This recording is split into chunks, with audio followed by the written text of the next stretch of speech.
বিসমিল্লাহির রহমানির রাহিম।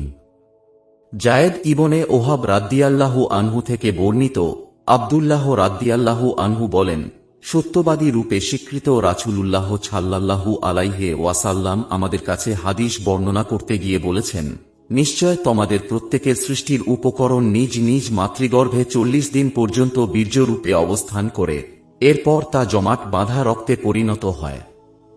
অনুরূপভাবে 40 দিন অবস্থান করে, তারপর তা মাংসপিণ্ডে পরিণত হয়ে আগের ন্যায় 40 দিন থাকে।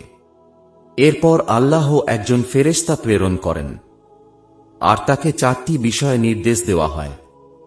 তাকে, ফেরেশতাকে, লিপিবদ্ধ করতে বলা হয়, তার আমল, তার রিজিক, তার জীবনকাল, এবং সে কি পাপী হবে না পুণ্যবান হবে।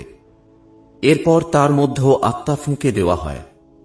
কাজেই তোমাদের কোন ব্যক্তি আমল করতে করতে এমন পর্যায়ে পৌঁছে যে তার এবং জান্নাতের মাঝে মাত্র 1 হাত ব্যবধান থাকে, এমন সময় তার আমল নামা তার উপর অগ্রগামী হয়।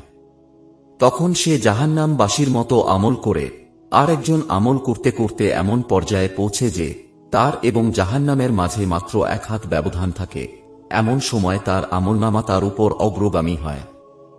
ফলে সে জান্নাতবাসীর মতো আমল করে।